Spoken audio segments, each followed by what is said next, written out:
네, 안녕하십니까. 예, 오늘은 저번에 한번 했었죠.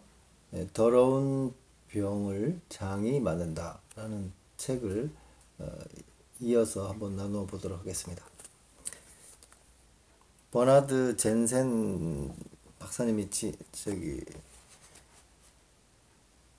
화제의 건강서로 알려져 있습니다. 장 건강 전도서라고 되어 있는데요.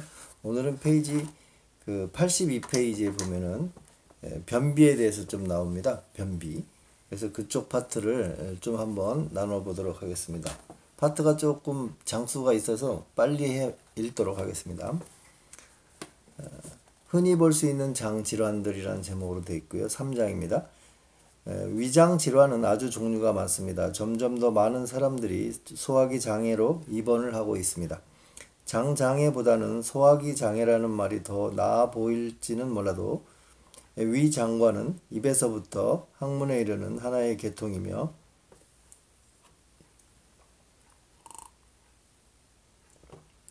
거기에 위와 장까지 포함된다는 것을 잊어서는 안 됩니다. 식습관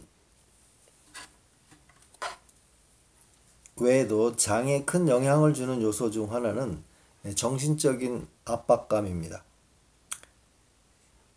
물론 식습관이 나빠도 이런 변비가 생기고요. 또 정신적인 압박감도 큰 영향을 주는 것 같습니다. 인체에 가해지는 정신적 압박감은 장관에도 영향을 미치게 됩니다. 그리고 사실 장관 또한 정신에 영향을 줍니다. 서로 상관관계가 있는 거죠. 흔히 정신은 심장과 관련이 있다고 말합니다. 정신적으로 고통이나 억압받는 사람들은 심장에 문제가 있는 경우보다 위염이나 속쓰림, 궤양, 대장염, 과민성 대장증후군, 변비, 설사 같은 장 문제를 가진 경우가 훨씬 더 많습니다. 신경이 불안하면 인체의 모든 구멍이 수축이 되는데 스트레스와 압박감에 시달리는 사람들은 눈의 동공이 수축이 됩니다. 그러나 그런 부정적인 것들에서 벗어나게 되면 항문과 다른 구멍 주변의 근육이 풀리듯 동공도 풀립니다. 만일 배설하는 순간 항문이 수축된다면 직장 내에 모든 독성 물질을 배출하기가 어려워지죠. 따라서 그런 문제들을 지속적으로 해결하려면 먼저 정신적 긴장 상태와 함께 장 협착을 일으키는 원인부터 해결해야 합니다. 각종 위장 스트레스가 일어나는 위는 부풀어진 소화관에 지나지 않으며 음식을 저장하는 임시 주머니이고 소화 예비 단계가 진행되는 곳입니다. 이른바 위장애로 불리는 장애 중 일부는 보다 아래쪽에 위치한 장관에서 비롯되고 있습니다. 주방 싱크대에 비유하면 이해가 쉽습니다. 싱크대에 문제가 생길 경우 그 원인은 싱크대 자체가 아니라 파이프 안쪽이 막힌 것이죠. 사람들은 각종 소화 장애를 호소하는데 그중 상당수는 장 문제에서 그 원인을 찾을 수가 있습니다. 특히 변비가 원인인 경우들도 그렇습니다. 위 장애는 펩신 부족이 원인인 경우가 많지만 장애는 음식 노폐물의 장통과 시간의 차이에서 쓸개즙의 부적절한 분비에 이르기까지 그 원인이 다양합니다. 그러나 현재까지 가장 흔한 장장애는 역시 변비입니다. 변비 파트입니다. 지금까지 이 장에서는 워낙 흔해서 사실상 모든 사람이 경험을 하고 있습니다. 이 변비를 이제 장애라고 표현하고 있습니다. 어떤 사람들의 경우에는 잠시 나타났다가 사라집니다. 그러나 더 많은 사람들의 경우에는 자주 또는 지속적으로 경험하기도 하며 장기적인 장 중독 상태에 이르게 됩니다. 나는 지금 변비 얘기를 하고 있습니다. 변비가 단순히 일시적으로 배설하지 못하거나 만성적으로 배설의 어려움을 겪는 데 그치는 일이 아님을 보게 될 것입니다. 변비와 그 결과 나타나는 자가 중독증 같은 장 장애들은 잘못된 이제 식습관이나 생활 방식에서 생겨나는 것으로서 인체에 여러 가지 해로운 결과들을 초래하게 됩니다. 내가 이 장을 변비 이야기로 시작하려는 것은 이 책에서 다루는 거의 모든 장애가 어떤 식으로든 변비와 관련이 있기 때문입니다. 변비에 대해 연구하는 사람들은 종종 변비를 현대 역병이다라고 이렇게 부릅니다. 변비야말로 오늘날 우리의 건강을 위협하는 가장 큰 장애라고 생각을 하게 됩니다. 변비는 곧바로 장 독혈증과 자가 중독증으로 이어지기 때문입니다. 변비에 걸리게 되면은 저항력이 떨어지게 되고 여러 가지 급성 질환에 노출되며 퇴행성 질환 및 만성 질환으로 이어지게 됩니다. 현재 미국에서 다른 그 어떤 단일 질병보다 더 많은 사람을 간접적으로 각종 질병으로 몰아넣고 죽음에 이르게 하는 것이 바로 변비인 것이죠. 변비가 생기게 되면은 피부, 신장, 림프계, 폐 같은 다른 배설기관에 부담까지 늘어나게 됩니다. 변비 때문에 배설기관들이 과잉 활동을 하게 되면서 지쳐버리게 되죠. 그 결과 세포들의 신진대사가 둔화가 되고 치유나 성장이 지체되며 노폐물 제거 능력은 물론 인체 에너지까지 떨어지게 됩니다. 세포들 역시 생기를 잃고 활동이 둔화됩니다. 그 결과 생리학적으로 가장 약한 인체 기관과 분비샘, 세포조직, 계통들로부터 기능이 떨어지게 되는 것입니다. 많은 사람들 그리고 심지어 일부 의사들조차도 2, 3일마다 변을 보는 것이 정상이라고 생각을 하지만 이분 장 건강 전도사라고 불리는 젠센 박사님은 생각이 다르십니다. 본인의 경험에 따르면 부적절한 배변과 잘못된 장 위생은 인체 내 많은 장애와 질환의 근원이 됩니다. 우리는 건강이라는 관점에서 정상인 상태와 올바르거나 바람직한 상태의 차이를 구분할 수 있어야 합니다. 변비는 워낙 흔해 실제 변비 증상이 있는 사람조차 그런 사실을 잘 모릅니다. 의사들은 전문가적인 판단으로 일주일에 2회에서 14회 정도 변을 보는 것을 정상적인 배변 빈도라고 생각하기도 합니다.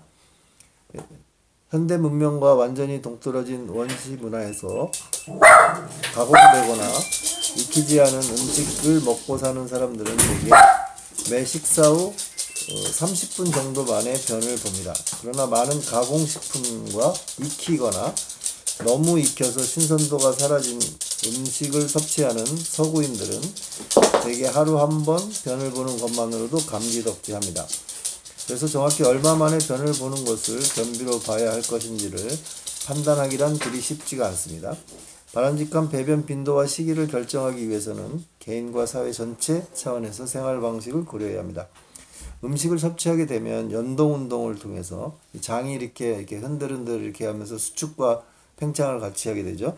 이걸 연동 운동이라고 하는데 이 음식과 잔여물이 배설계의 마지막 부분인 대장까지 밀려 내려가게 된다는 사실을 생각해야 합니다.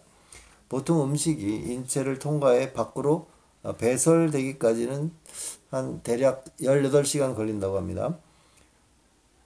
소화된 음식이 긴 장관을 따라 이동해 배설될 준비까지 걸리는 시간을 장통과 시간이라고 하는데 우리가 잘 소화되지 않는 섬유질이 다량 함유된 음식을 먹고 적절한 양의 맑은 공기와 햇빛을 쬐고 적절한 양의 물을 마시고 적절한 양의 운동을 한다면 장 통과 시간은 줄어들게 됩니다. 그러나 하루 종일 실내에서 지내고 섬유질이 부족한 음식과 익힌 음식, 가공식품을 주로 먹고 앉아서 지낸다면 장 통과 시간은 길어지게 됩니다. 무엇보다 중요한 것은 음식 잔여물이 장 속에서 필요 이상 오래 머물면 독성 물질이 생겨납니다. 장내 세균들도 이제 군이 달라져서 그 군을 플로라라고 이렇게 부르는데요. 이 장내 세균의 그 수가 유익함보다는 유해한균 쪽으로 많이 기울어지게 됩니다. 그래서 결국은 장 독혈증과 자가 중독증에 이르게 된다는 점입니다. 어떤 사람들은 일주일에 변을 한 번밖에 안 보고 어떤 사람들은 일주일에 변을 2번 보기도 한다고 합니다. 이분들의 이제 의사의 체험이죠. 내가 아는 환자 중에는 무려 18일에 한 번 변을 보는 환자도 있었습니다. 그런데도 이 환자는 여전히 하루 3끼를 먹고 있었고 우리가 하루 3끼를 먹고 5일에 한 번 정도 변을 본다고 가정을 해보면 한 번 변을 보고 나서도 14끼의 음식이 몸 안에 남아있게 된다는 것이죠. 그래서 이제 좀 이따 그림을 좀 보여드릴 텐데요. 음식이 24시간 동안 어떻게 위장관을 통과해 움직이는지 그리고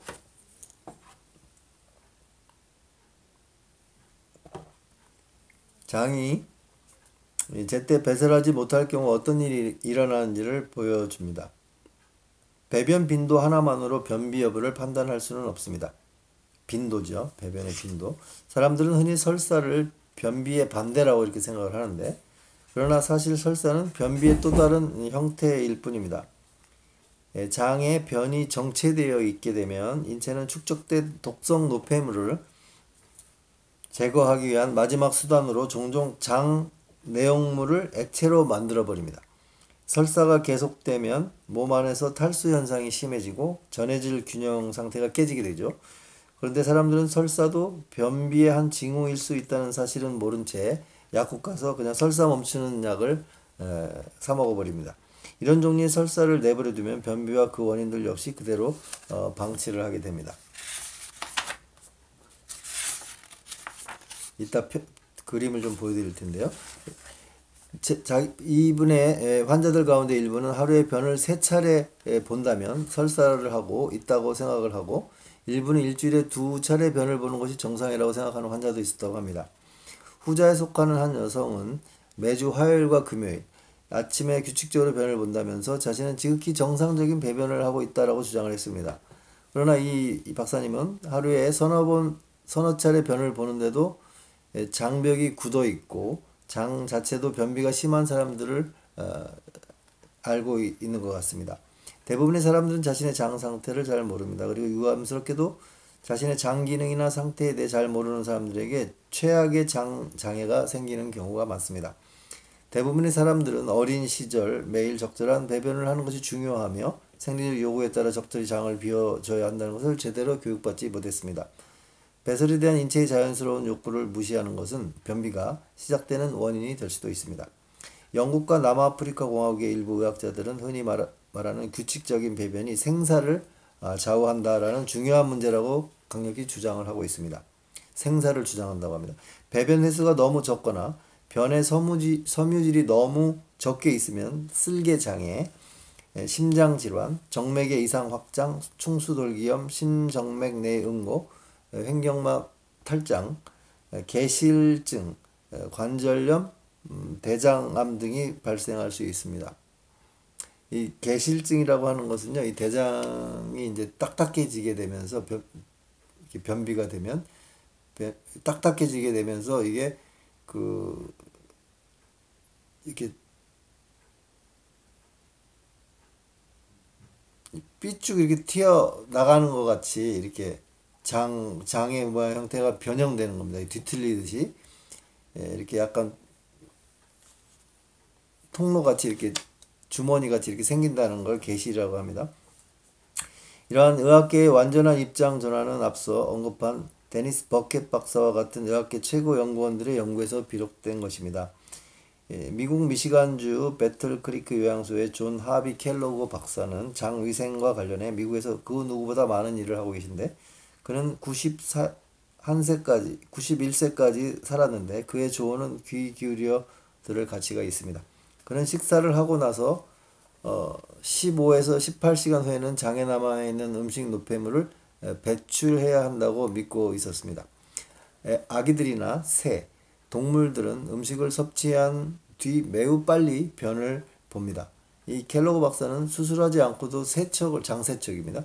장세척을 통해 장의 활력을 되찾은 수많은 사례를 봤다고 합니다.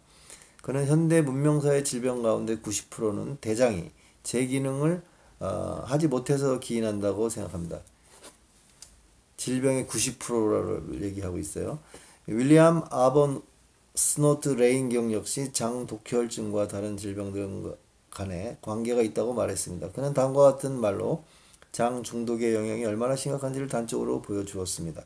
장 하단부의 크기는 음식 노폐물을 비우는 데 6시간 정도 걸리는데 우리는 습관적으로 24시간 동안 그 노폐물을 장 안에 담고 삽니다. 그 결과 나타나는 것이 궤양과 암입니다. 어떤 형태의 변비든 결과는 대장이 막히는 것으로 나타납니다. 이 대장은 여러 가지 방식으로 막히죠. 가장 흔한 것은 음식 노폐물로 인해 자극받은 점막과 장벽에 점액이 축적이 돼서 변이 잘 통과하지 못하는 경우입니다. 한 시신을 부검을 해봤더니 통로의 지름은 이렇게 대장 지름이 20cm 넘게 이렇게 확장되어 있었는데요. 대장의 지름이. 정작 음식이 통과하는 통로의 지름은 연필 굵기 정도밖에 안 되었다고 합니다. 나머지 부분은 전부 겹겹이 쌓인 점액, 아까 점액이 딱딱해진다 했죠. 또 변으로 가득 차 있었습니다. 위 속에 축적된 점액은 자동차 타이어처럼 딱딱한 고무의 밀도를 갖게 되는데 다른 시신을 한 구 더 부검했더니 꽉 막힌 대장 안에 들어있는 음식 노폐물 무게가 무려 18kg이나 됐습니다. 굉장히 많은 양이 들어있는 거죠. 그 많은 유해 음식 노폐물을 몸 안에 담고 다녔다고 생각해 보시기 바랍니다. 대장의 길이가 약 1.5m 정도 된다고 하는데요. 소장은 6에서 8m 정도인데 이 1.5m 정도 안에 18kg가 되는 음식 노폐물이 들어있다고 생각을 해보십시오. 18kg이라면 꽤 되는 양이죠. 그 많은 유해 음식 노폐물을 몸 안에 담았을 때는 이 문제가 생기겠죠. 이처럼 사람들은 장 위생과 청결을 등한시하고 있습니다. 장 속에는 우리가 생각하는 것보다 더 오래된 음식 노폐물이 담겨져 있다고 확신합니다. 장을 세척해 오래돼 썩어가고 있는 모든 물질과 가스를 제거한다면 당연히 자가 중독증은 완화가 됩니다. 나는 S상 결장 속에서 부패 중인 독성 물질이 각종 퇴행성 질환이 발생할 수 있는 환경을 조성한다고 믿습니다. 장 내용물을 제때 비우려면 어떻게 해야 할까요? 장에 적절한 활력을 주어야 장관이 음식 노폐물을 제대로 밀어낼 수가 있습니다. 장의 활력은 적절한 식사와 충분한 운동을 할 때 생겨나고 유지가 됩니다. 그리고 장 근육을 활기차게 움직이게 하려면 장에 섬유질이 풍부한 음식을 공급해 주어야 합니다. 역도 선수가 근육 운동을 위해 무거운 물건들을 어떻게 이용하는지 생각해 보십시오. 장에 근육 운동이 필요한 음식을 공급해 주지 않고서는 장 근육의 힘과 활력을 기르거나 유지할 수 없습니다. 식이섬유는 장에 잘 소화되지 않는 물질을 제공해 근육 운동을 하게 만들어 줍니다. 마찬가지로 몸통 운동, 즉 특히 복부벽, 허리 운동은 장이 제자리에 자리 잡게 해주고 장 근육을 단련시켜서 적절한 활력을 유지하게 해줍니다. 원시 그 사회에서는 대개 몸통이나 허리, 복부 근육을 운동시켜주는 춤 동작들이 있었습니다. 반면 현대 서구인들은 춤을 출 때 주로 다리를 쓰며 몸통이나 팔, 목 등은 잘 움직이지 않습니다.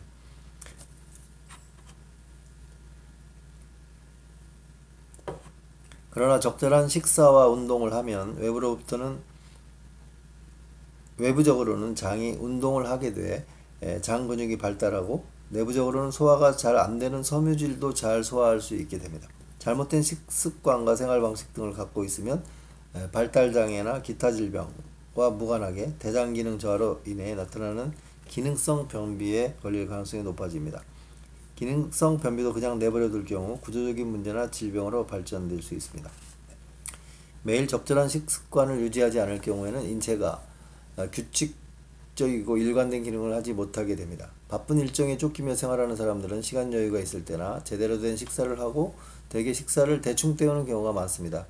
그런 사람들은 휴식을 취하거나 잠을 자거나 운동을 하지도 못합니다. 그런 식의 생활을 계속할 경우 인체는 다음에 어떤 일이 있을지 알 수 없어 늘 방어적인 자세를 취하게 됩니다. 그래서 결국 인체는 활력을 잃게 되며 장 기능도 불규칙해져 변비에 걸리게 되는 것이죠. 또한 대부분의 사람들은 적절한 장 기능에 필요한 물을 충분히 마시지 않습니다. 부족한 수분 섭취는 만성 탈수로 이어지며 변비가 생기는 중요한 요인 중 하나가 됩니다. 수분이 부족하게 되면 인체 내 모든 용액의 양이 줄어들게 되고 그중 일부는 걸쭉해집니다. 인체 세포 조직들도 건조해지면서 기능이 떨어지게 됩니다. 대장의 점막 농도 또한 변화되어 변을 밀어내는 데 필요한 매끄러움을 상실하게 됩니다. 그래서 물을 저희가 저번에도 그 식사 전 1시간 전에 500ml 정도의 물을 미지근하게 20도 정도 물을 섭취해 주시라고 드렸습니다. 그러면 하루에 한 총 1500ml의 물을 섭취할 수 있죠. 설사가 있다면 좀 줄여서 한 350ml 정도 줄여서 섭취해 주시기 바랍니다. 다른 배설기관의 기능 저하도 변비를 일으키는 또 다른 요인이 됩니다. 우선 지방을 유화시키고 장이 제대로 기능하게 하려면 쓸개와 간에서 충분한 양의 쓸개즙이 나와야 합니다. 이 쓸개즙은 주로 지방을 이렇게 분해하기도 하고 또 위액이 산성이지 않습니까? 요걸 이제 소장으로 내려갈 때 쓸개즙이 훅 나와갖고 요게 이제 산을 중화시킵니다. 그래서 쓸개즙이 알칼리성을 띱니다. 그래서 이 산을 중화시켜서 장에 무리를 안 주게 이렇게 갑니다. 그런 역할도 합니다. 그래서 이 쓸개즙이 잘 나와야 하는데 쓸개를 떼어내는 사람도 있죠. 그렇게 되면은 그런 역할을 못 하게 되는 거죠. 위산이 그냥 산이 중화가 안 되고 그냥 쑥 내려가 버리는 게 되죠. 췌장에서도 이제 췌장액이 나오긴 하는데 그래도 이제 많이 중화가 덜 되겠죠. 그리고 인체의 신진대사율을 조정하는 갑상선 역시 제 기능을 해야 합니다. 갑상선은 인체 내에 타이록신이라는 호르몬을 배출해서 많은 인체 기능을 통제하고 정상적으로 유지하게 해주는 역할을 합니다. 그래서 갑상선 기능이 저하되면 인체 모든 기능이 저하되게 됩니다. 특히 소화 기능이 떨어지면 변비가 생길 수 있습니다. 콩팥 위에 있는 내분비 기관인 부신의 기능이 저하되면 쉽게 피로해지고 지쳐서 몸을 움직이기도 싫습니다. 피로와 운동 부족 또한 변비로 이어지기 쉽습니다. 사람은 원래 활력이 있어서 계속 움직이고 싶어 합니다. 빈혈 역시 쉽게 피로감을 느끼게 만드는 또 다른 요인으로서 빈혈이 있으면 건강한 육체 활동을 하지 못하게 될 수 있습니다. 빈혈 증상이 있다는 것은 혈액 속에 산소가 부족하다는 뜻이며 그럴 경우 인체 세포 조직의 활력이 떨어지게 됩니다. 말하자면 전신이 피곤해지는 것입니다. 그리고 피곤해진 몸은 배변도 원활하지 않습니다. 그래서 이 변비는 그 적당한 그 식이섬유와 적절한 운동, 그다음에 수분의 섭취, 그다음에 이제 이 장을 잘 운동해주는 요법들이 또 많이 있습니다. 그다음에 이렇게 몸 스트레칭을 어떻게 해서 또 근육의 활동을 높여서 이 변비를 억제하는 그러한 완화시키는 그러한 요법들도 많이 나와 있습니다. 그래서 오늘은 이 대장에 음식이 들어와서 어떻게 시간이 지내는가를 한번 이제 보겠습니다. 자, 이게 잘 보이실까 모르겠습니다만 여기 보시면 여기가 여기가 이제 위가 되겠습니다. 여기가 위가 되고요. 요게 이제 간이고 요 음식이 여기 식도에서 이렇게 내려오면 여기 좀 거무한 부분이 여기가 이제 위가 됩니다.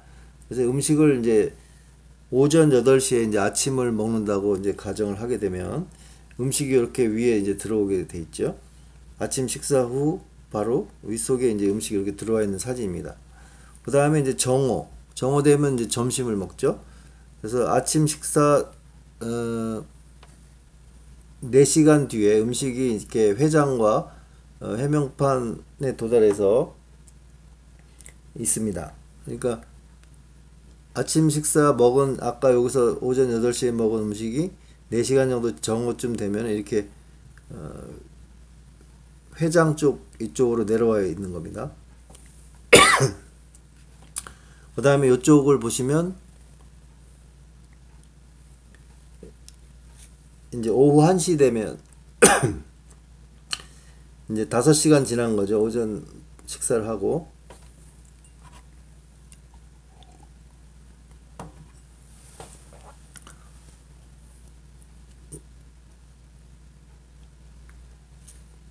오후 1시 되면 이제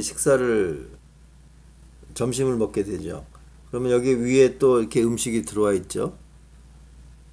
그 다음에 아까 아침 8시에 먹은 음식은 벌써 어디 와 있냐면 오후 1시쯤 되면 5시간 정도 지나면 어디에 와 있냐면 이 대장 중에서 이게 결장 부분인데요. 여기에 입구에 지금 들어가려고 지금 막 준비를 하고 있습니다. 이게 어둡죠, 여기가. 그 다음에 오후 이제 5시가 되면 이제 아침 식사 후 이 9시간째입니다. 9시간째는 아침 식사 잔여물이 여기 상행결장 쪽하고 횡행결장 쪽에 여기 이렇게 빨갛게 여기 걸쳐져 있습니다. 머무르고 있는 거죠. 점심 식사 잔여물이 막 대장 안으로 이렇게 들어오려고 이제 하고 있는 겁니다. 그러니까 아침 먹은 것은 벌써 대장의 이쪽 상행결장, 행행결장 쪽에 들어와 있고, 점심에 먹은 것은 또 오후 5시에 이 대장으로 막 들어오려고 이렇게 준비를 하고 있는 겁니다. 그러니까 아침 먹고 8시에 먹고 점심 1시에 먹었을 때 우리의 장에는 두 끼가 여기 딱 이렇게 아침, 점심이 딱 장에서 갖고 있는 거죠.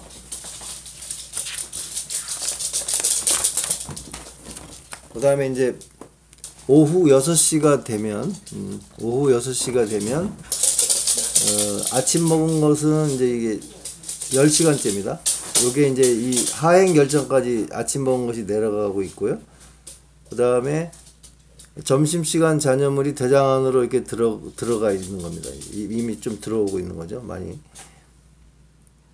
뒤섞여 있는 거죠. 아침과 점심이.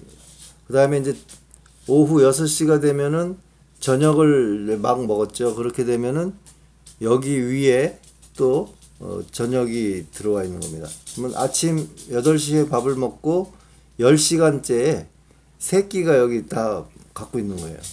위에도 있고 장에는 2끼가 여기 들어가 있고, 그 다음에 이제 오후 9시 3시간 후에 지나면 이제 오전 8시에 먹은 그 아침이 13시간째쯤 돼서 여기 이제 S장 결장에 이제 나가려고 준비를 하고 있는 겁니다.